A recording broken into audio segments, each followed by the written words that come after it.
The ground type is one of the best offensive types in all of Pokemon. In Generation 5, this remains true as Pokemon Black and White added a ton of cool new ground types to the game. These are Pokemon like Excadrill, Crocodile, and Stunfisk? Okay, so maybe not all of them are that great, but still, ground types are really fun in Unova, so in this video, I'm gonna try to beat Pokemon White using only the ground type. In addition to that, I'm also gonna be adding on the Hardcore Nuzlocke rules to make sure that this challenge is extremely difficult. With that out of the way though, I name myself Zango and get into this run by picking my starter, Drillbur? Because you can't actually get a ground type until after the first gym leader, I just decided to give it to myself now as I use Drillbur to beat up both Bianca and Sharon in a battle. After I do that, I check out my Drillbur's nature and find out that it's special defense down and speed up, which is kind of alright because the speed up is super nice, but that special defense is going to suck. I also end up feeling a little bit bad for what I did to Bianca as her father immediately yells at her right after our battle. Regardless, that's not my problem as I just head to Professor Junifer and nickname my Drillbur Excavator. We then head on to the first route where we all learn how to catch a Pokemon like I haven't been doing this my entire life. Once I get through Route 1, I feel a little less bad for Bianca as she makes fun of me for only having one Pokemon. Feels a little mean, but whatever. This town that I made it into has just a bunch of Team Plasma propaganda and eventually I get into a fight with this guy named N. Even though my Drillbur is only level 6, Purloin is a pretty bad Pokemon to have early game, so it's pretty easy to defeat with just Scratch. Once we finish, he kind of just runs off as onto Route 2 I go, where I get myself a pair of running shoes and run into Bianca again. This time she wants to battle me, but to be honest, I'm pretty ready for this fight as my Drillbur's level 10 and already just a powerful Pokemon to have at this point in the game. With that, Bianca and her Snivy go down and the next fight I have is up against Charon. Him and his Oshawott give me a little bit of trouble as they have Oran Berries, which are kind of just really annoying to deal with. They do eventually go down though, and the next thing I've got to challenge is the first gym leader. This could be an insanely difficult fight as Cress has a Panpour, and since Panpour is super effective against Drillbur, I don't really know what I'm gonna do. After I defeated Charon though, I got some Oran Berries, so hopefully my Pokemon can eat those throughout the next battle. Regardless, it's about time we get into this first gym battle, and Cress leads this fight with Lillipup as I bring out Drillbur. Just before this whole thing started, my Drillbur ended up learning the move Fury Swipes, which is probably my best chance of winning here. On the first turn, that's exactly what I decide to go for as I hit 2 Fury Swipes, bringing Lillipup down to about 2/3 remaining as he then sets up a workup. On the next turn, I hit another Fury Swipes, only hitting twice as it does even less damage than last time. Lillipup then goes for his first attacking move in Bite and takes me down to 32 remaining. On the next turn, I've gotta hope my Fury Swipes hits 3 times, but unfortunately it doesn't, and Lillipup's left with a sliver remaining. This was probably the worst outcome for me as it's gonna cause Cress to heal with a potion on the next turn. Regardless, Lillipup hits me with another Bite, activating my Oran Berry, which heals me up by 10, and it actually heals up the Lillipup as well because of its ability pickup. With Lillipup healed just a little bit, it means Cress isn't going to use a potion on the next turn, which gives me one more chance to hit Fury Swipes 3 times. My Drillbur takes perfect advantage of this, hitting Fury Swipes 3 times, taking out that Lillipup and bringing out the ace Pokemon Panpour. Against Panpour, I start with a Fury Swipes, which hits 3 times and does almost half. On that same turn, Panpour sets up a workup, which has me really worried as it could do a ton of damage to me. Regardless, I try to go for another Fury Swipes on the next turn, but I actually end up missing, then eating a Water Gun, which takes me down to 10 HP remaining.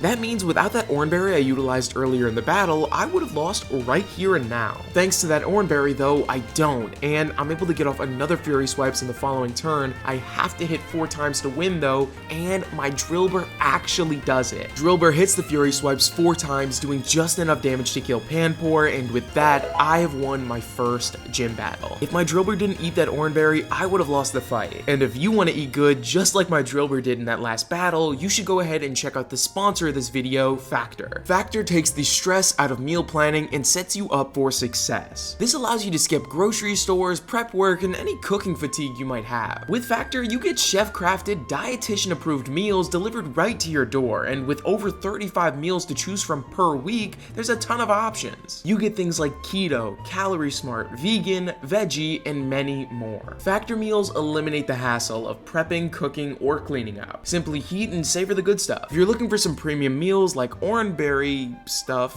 sorry, that's Pokemon. But seriously guys, if you are looking for some gourmet meals, Factor's got you covered. They've got meals that feature premium ingredients such as filet mignon, shrimp, truffle butter, broccoli, and asparagus. I don't know about y'all, but those sound pretty good to me. If that sounds good to you too, you can get 50% off your first Factor box and 20% off your next month order orders using my link. Click the link in the description or scan the QR code with your phone. Factor is seriously great, you guys. They're really delicious, and I'm super happy they chose to sponsor this video. Make sure you guys go check Factor out, and with that, I'm ready to get back into the video by heading towards the second gym leader. The next thing I get to do in the story is head to the Dream Yard, where I find Team Plasma doing some pretty strange things to this Muna. Their end goal is to harvest this thing called Dream Mist, and I'm not really sure why they want it that badly, but regardless, I end up beating them up so I can get out of this situation. Once I do, I head on to Route 3, where I find myself in a fight with Charon, and this is another one of those rival battles at the start of the game that's kind of easy. Obviously, he poses a little bit more of a threat than Bianca, since my nature makes it so that I take more damage from special attacking moves, but it's not too much of a problem because his Oshawtt's still lower level than me. After hitting enough Fury Swipes, I eventually take down both of his Pokemon, then get to fight Team Plasma yet again. I fight them in Wellspring Cave, which is the original place where I would have had my first ground type, but I don't really need it anymore, so I just defeat them and leave. Once that happens, I'm able to go straight into Nacre City, where I meet up with Charon yet again, and he doesn't give me anything useful this time. Instead, I get some Chesto Berries, which will have no use throughout the entirety of this run. Now that I'm here, I can go in front of the city gym though, and find myself in another battle against N. The cool thing about N in this game is his team is usually made up of all the Pokemon found on the routes near you, which I honestly think is really cool. Thankfully, none of the Pokemon near me really have the capability of dealing a ton of damage to Drillbur, so I don't have to worry about this fight with him, and once he's defeated, I can start preparing for the gym battle.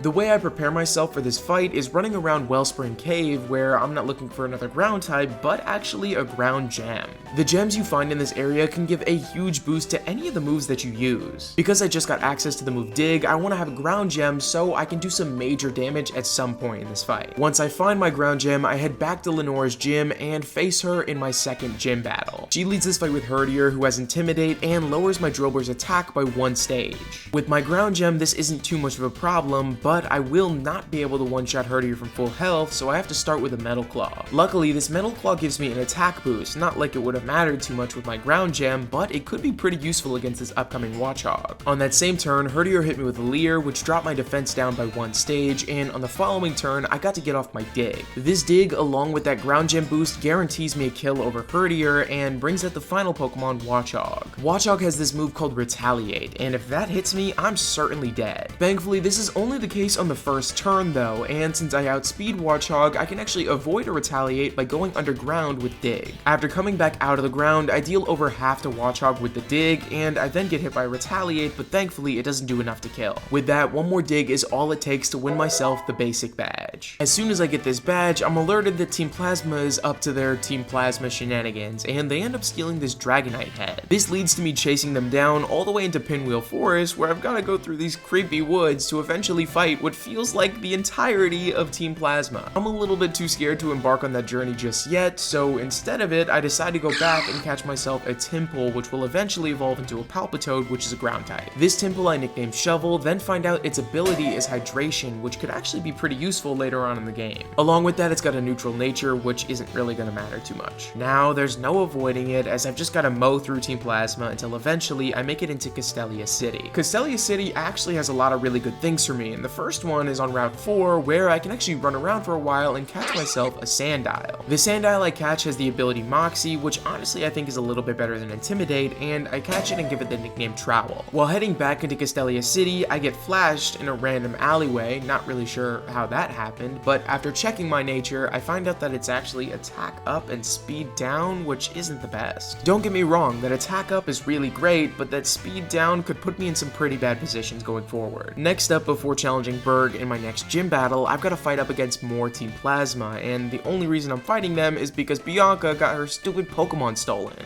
Regardless, I'm her friend I guess, so I've got to save her, so that's what I do. This leads me to taking on more Team Plasma members that I really don't want to face, but defeat anyways. Once I'm finished with all this stuff though, and Bianca gets her Pokemon back, I can freely head into the Castelia City gym, where I look to get my third badge. In this gym battle, I actually have one more Pokemon than I usually would, but instead of leading with that Pokemon, Pokemon, I'm gonna lead with Drillbur again. Now the reason I lead with Drillbur is because in that last gym battle against Lenora, at the end of it, I unlocked the move Hone Claws. At this level, Hone Claws is an insanely good move for me to use, as it allows me to bring my attack up by 1 stage, as well as my accuracy. Since Drillbur is a relatively fast Pokemon, and with my speed increase from my nature, I'm actually not really worried about getting outsped by any of Berg's team. So all I need to do to win this battle is set up a ton of Hone Claws at the start, since the Whirlipede can't really deal much damage to me. That's exactly what I decided to do, as after going for 5 consecutive Hone Claws, I can finally go for a dig to take out the Whirlipede. This causes Berg to bring out his ace Pokemon next, who's kind of my only real problem, as if it outspeeds me, I'm definitely dead. Like I said earlier though, with my increase in speed due to my nature, I'm actually not really too worried about it, and I just go for a Metal Claw and thankfully do enough to one-shot. The last Pokemon to get sent out is Dwebble, who doesn't have Sturdy in this game, so all I need to do is go for 1 more dig, then I've won my 3rd gym badge. With that completed, I immediately head back towards Route 4, where I find myself in yet another rival battle against Bianca. Thankfully, her team is really no match for mine right now, but after it, I've got another battle against Charon, and this one could be a little bit more difficult. That was what I was thinking before I realized my Drillbur actually has the ability Sand Force. What this ability does is essentially make sure that anything that's in the sand gets one-shotted by my Drillbur. On top of that, after a Hone Claws, his team really stands no chance, so I'm easily able to defeat him. Now unfortunately, in this area before Nimbasa City, I'm actually not able to catch another ground type. Most of the things that you can find in this area are rock types, not ground types, which is pretty unfortunate. So now I just head straight into Nimbasa City, where I got a battle against Team Plasma. This is a pretty swift one, and they run away basically right after they've been defeated, so I don't have to fight any more of them. With that all finished, I head over to Bianca in this musical center, where I dress up my Drillbur to look like a magician, and he honestly looks pretty cool. I was a little too focused on that though, as I didn't realize Bianca's dad came over here and started yelling at her yet again. What is this guy's problem? Thankfully, Elisa's able to talk some sense into him, and we get to keep Bianca on her journey. Yay, I guess. After that, I evolved Timpole into Palpitoad, getting ready for my 4th gym. Before I can challenge Elisa for my next badge, I've got to go talk to N really quickly, and no surprise, he wants to fight me. Before that though, we go on this Ferris wheel ride where we're standing way too close together, and he actually informs me that he's the king of Team Plasma, which super shocking, I guess. His current team is not really a big issue for me, so after dealing with it, I'm pretty much immediately ready to go challenge the 4th gym leader. Gym leader Elisa leads the fight with Emolga as I bring out my Palpitoad. Palpitoad gets hit by an Aerial Ace as I then set up an Aqua Ring so I can heal up a little bit on every turn. On the next turn, I get hit by another Aerial Ace as I then go for a Bubble Beam, and it does a little over a third as Emolga takes me down to about half. On the next turn, the same moves happen as I get hit by an Aerial Ace, but I heal up a little bit from an Oran Berry and then get off a Bubble Beam, which gets a critical hit and takes down that Emolga. This then leads into the next Pokemon, another Emolga, but this time I have a different move for it, and that's Muddy Water. I literally just learned this move, and it's pretty powerful as right away it does over half to the Emolga. The Emolga then hits me with one final Aerial Ace before I take it down with yet another Muddy Water and bring out the final Pokemon, Zebstrika. Zebstrika is actually pretty scary, but not really for Drillbur, as with Dig, I can do a ton of damage really quickly. So that's exactly what I decided to switch into, as when I move into Drillbur, I get hit by a Quick Attack. On the first actual turn, I get hit by a second Quick Attack, but it doesn't even deal half, as I then use a Dig, and this basically wins me the fight. This Dig OHKO Zebstrika and wins me my 4th badge. Now that I've obtained that, I get to progress in the game a little bit by performing another rival battle. I feel like I've said that a lot in this video, and I definitely have, considering this game has more rival battles than any other Pokemon game out there. That being said, I'm not going to be covering them as much, as from here on, these rival battles are pretty uninteresting, as I'm kind of just sweeping their teams. That being said, I mop the floor with Sharon, then I go ahead and fight some preschoolers, which I feel like is a pretty unfair battle. Regardless, once they're defeated, I get to go on to the Driftvale City drawbridge, which takes me to Driftvale City. This city not only has the best theme in the entire franchise, but also has one of my favorite gym leaders, Clay. He also has ground types, and his ace Pokemon is an Excadrill, which could be extremely scary for my team. But that's the least of our worries right now, as we've got to go into the cold storage and walk around for a while until we find Team Plasma. These guys are dealt with pretty swiftly and actually arrested. This doesn't really last for very long, as Ghetsis just bails them out, but it does lead me straight into the 5th gym where I'm ready to challenge Clay for my badge. As I was heading down to him, I ended up evolving Drillbur into Excadrill, and once we got into our fight, that's where I decided to lead with as he brought out Krokorok. Krokorok in this game doesn't actually have Intimidate, so I'm able to go under the ground immediately and get off a dig. Because of Excadrill's insanely high attack stat, I was pretty easily able to one-shot the Krokorok. With that, the next Pokemon to come in is Palpitoad. Against Palpitoad, I was pretty confident that a dig would just take him down into the red. So rather than going for that, I simply just decided to go for a slash, maybe getting a critical hit, and I actually do. With this critical hit, I do just enough damage to one-shot as the last Pokemon to come in is the ace Pokemon Excadrill. At this level, Excadrill doesn't actually know the move Earthquake, and that's a really good thing because if it did, I probably would have lost this battle. Along with that, because I'm a little bit faster than this Excadrill due to my nature, I can actually go underground with Dig before he can hit me. This is huge for me as it means I don't have to risk anything and I can go for a single dig which does enough to one-shot and win me the 5th badge. With that gym taken care of, I storm through a battle with Bianca and head into Chargestone Cave. As I'm going into Chargestone Cave, I get the TM for Bulldoze from Clay, which could actually have some use in some later battles. From there, I head through the caves and find myself up against Team Plasma. Eventually, I make it all the way up their ranks and get myself in a fight against N. Like I mentioned earlier, his team is made up of the Pokemon around us, and since all of these guys are essentially weak to ground, I have a pretty easy time going through them. All that gets me into Mistralton City, where I've got to search for Skyla atop this massive tower. Once I find her at the top, she makes me ring this massive bell. That ends up reminding me that you guys should ring the bell too when you press subscribe. That was pretty good, wasn't it? Anyways though, moving past that, I can actually head straight into the gym and challenge Skyla right away. She leads this fight with Swoobat as I bring out Krokorok. Swoobat starts by going for an Amnesia, which really doesn't matter for me as I'm just gonna go for a Crunch, and since this thing's a Psychic type, I just one-shot. This leads immediately into the ace Pokemon Swanna, and this one's gonna be a lot more difficult. Against Swanna, I start with a Rock Tomb to lower the speed stat, as then she sets up an Aqua Ring. To be honest, I'm not really sure why she did that, as it just gives me a free turn to go for another attacking move, and with my Moxie boost, anything's gonna kill. So all I've gotta do is go for a Crunch, she goes down, and I'm at a +2 Moxie boost going into the final Pokemon, Unfezant. Against Unfezant, I start out by going for a Rock Tomb just in case I was slower, and I'm actually not. Even still, Unfezant gets brought down to about a 4th remaining, as she then sets up a Razor Wind.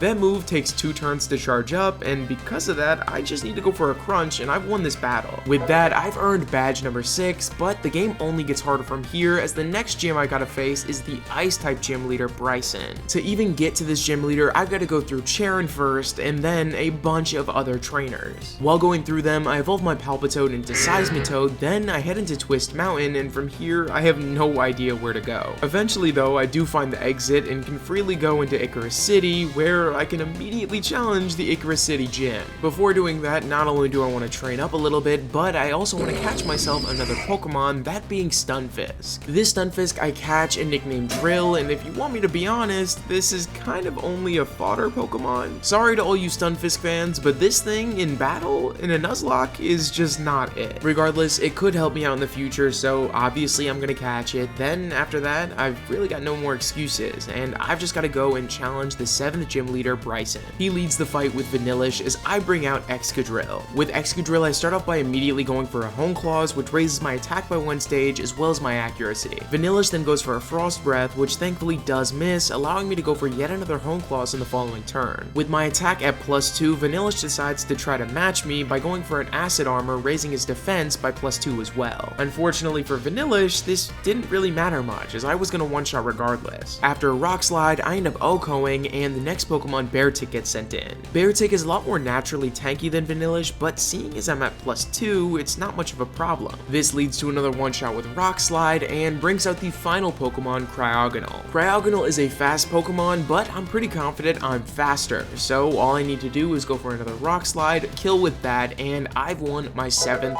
gym badge. Immediately after getting that badge, I've got to go straight to Dragon Spiral Tower, as apparently Team Plasma is doing a bunch of stuff there. Jokes on Team Plasma though, as I actually wanted to go here as it's the location of my final team member, Golett. I catch the Golett in an Ultra Ball, then find out it's got the worst nature ever, and I don't really know if I can use it now. Regardless, there is some good news that comes out of this tower, and that's the fact that my Krokorok evolves into a Crocodile. So yeah, now I've just got to go to the top of this tower, get jumped by Team Plasma for some reason, then meet up with N and his Reshiram. Not particularly particularly sure what they were doing up here, but it doesn't really matter as they immediately fly off and head into the desert resort on Route 4. After doing that entire chase and finding out it only leads to Ghetsis, I go back to Nacre City where I get myself the Dark Stone. This has something to do with Zekrom being part of the Dark Stone. I'm not really sure how it works, but I have it now, so I guess that's cool. The next part of my journey involves me steamrolling Bianca's team for the final time before going into Opalucid City. In Opalucid City, we find some more Team Plasma propaganda, much like how we saw it at the beginning of the game, and from here, the only thing left is to challenge the 8th gym.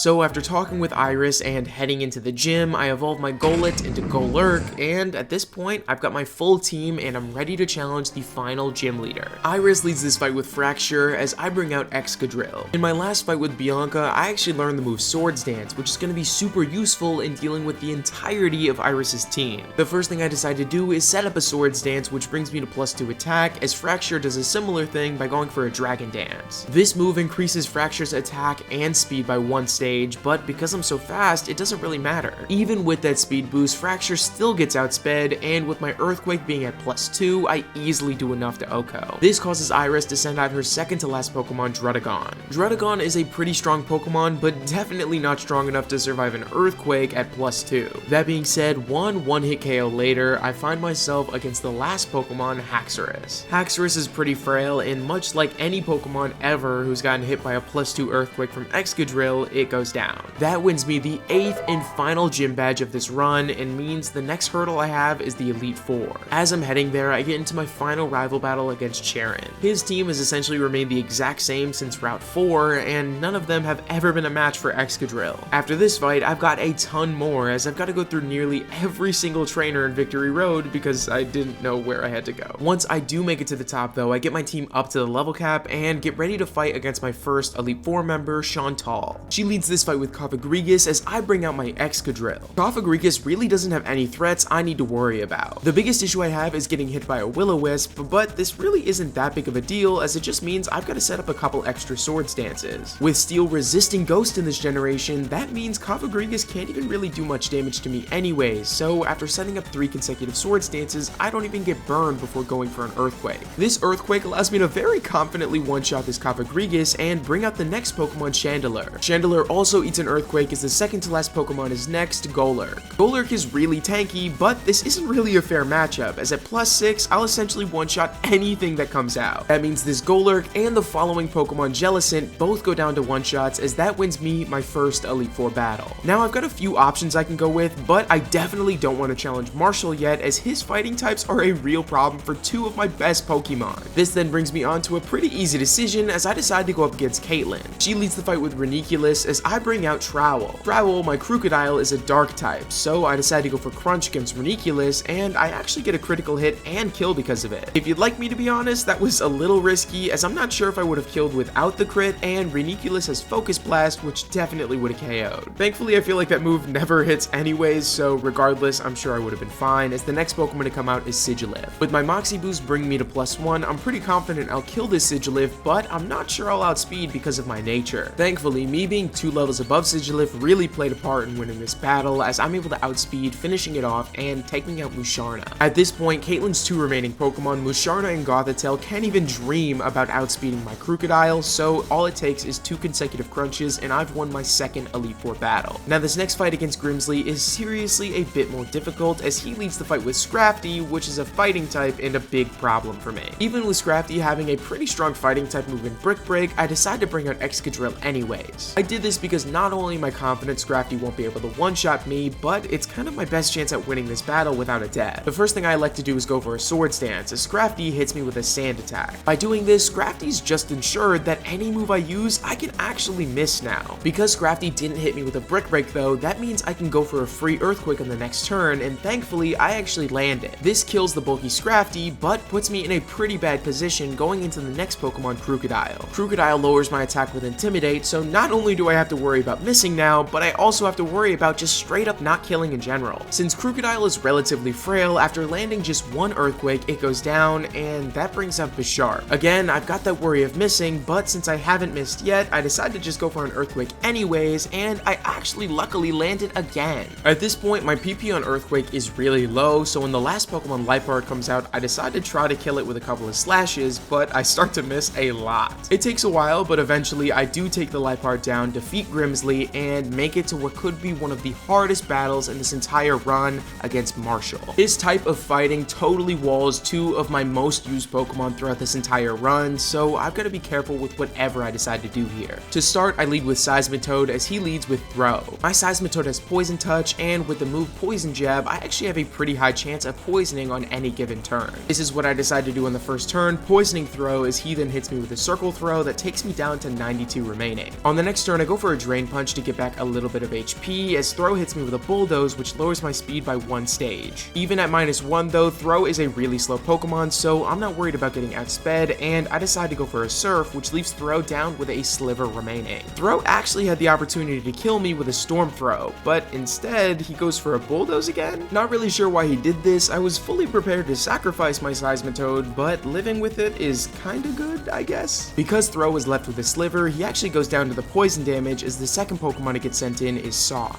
I assume Sawk is probably going for a fighting type move, so I switch into Hands, who just doesn't get hit by it at all. Sawk into my Golurk is actually a really bad matchup, so after a couple of Earthquakes, I'm actually able to take the Sawk down relatively easily. This then brings in Conkeldurr, who starts to spam Stone Edge, but because Stone Edge is not very effective, I'm not really too worried about it. Eventually though, I am left with 33 remaining, so I've got to switch out. Knowing that he's going for a Rock type move, I switch into my Excadrill, who takes 4 times not very effective damage from it. Then with the HP that Conkeldurr is currently at, I'm pretty confident that another Earthquake's gonna kill, so that's what I decide to go for, and thankfully it does. This brings out the final Pokemon, Mienshao, who is a real problem for me if I didn't have a Ghost type. Thankfully, this thing's only fighting type move is Jump Kick, and because if Jump Kick misses, it does a ton of recoil damage, I just decide to switch into my Ghost type. Doing this on consecutive turns, baiting Mienshao into going for Jump Kicks over and over again was honestly really fun, but for now, the fun is over as I've got to go up against N and Ghetsis. The only reason I even have to fight them instead of the champion is because they decided to blow up Champion's Palace, and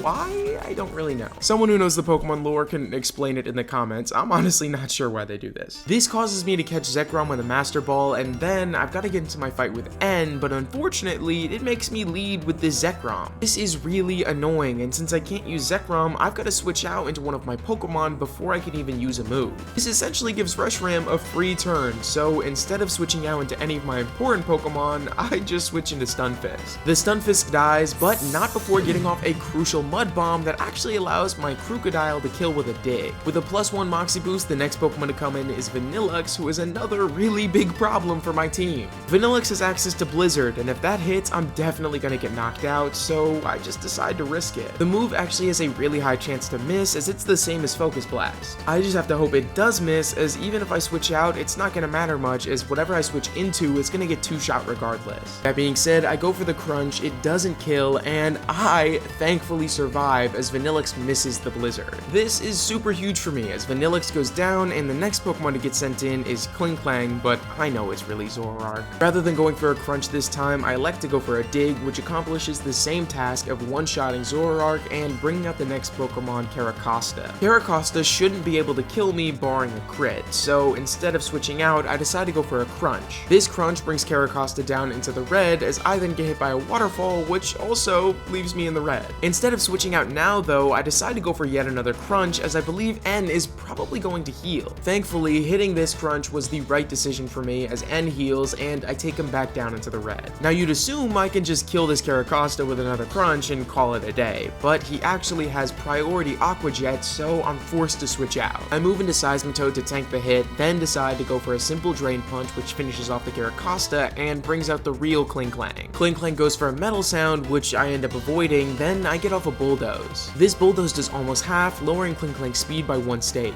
This allows me to outspeed on the following turn, and I actually get pretty lucky here as I land a critical hit Drain Punch, which is enough to take him down. This forces N to send out his final Pokemon, Arceus. Because of that Drain Punch from earlier, I'm actually at full HP right now, but Arceus doesn't really care about that as it's able to do massive damage anyways, going for an Acrobatics, taking me down to 58 remaining. I'm able to return that favor though, and go for a Surf, which brings Arceus down into the red, literally at 1 HP left. Now Arceus has this ability called Defense defeatist, and after it gets below half health, it actually starts doing way less damage, so I'm confident enough to stick in here. I probably should have just switched out not to risk a crit, but I wanted Seismitoad to have a little bit of the spotlight in this run, so I decided to stick in and go for another Surf, finishing off Archeops and winning me my fight against N. This all leads me on to the final battle of this run against Ghetsis. He leads this fight with Cofagrigus, as yet again I'm forced to lead with Zekrom. Again, I can't stay in with Zekrom much like in the last battle, so I decide to switch out into Shovel my Seismitoad. I have Seismitoad hold his own for a while until eventually I realize Excavator is just a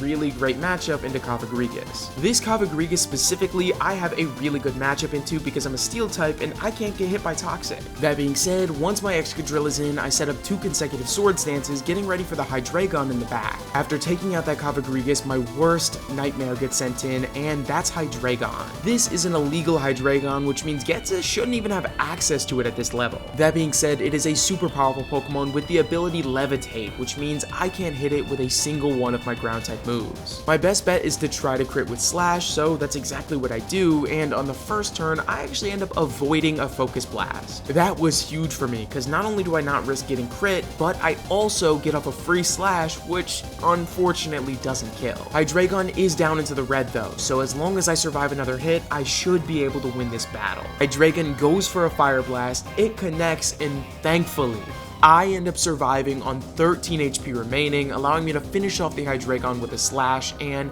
that essentially wins me this fight. All of Ghetsis' remaining 4 Pokemon basically stand no chance against my +4 Excadrill, and since none of them outspeed, it's just an onslaught of different moves to KO them and win me this final battle. With that, I've defeated Pokemon White using only ground-type Pokemon. Thank you all for watching. This video was honestly a blast to record, and I hope you enjoyed. If you did, please consider liking and subscribing so I can see you guys in a future upload. Have a good one, guys.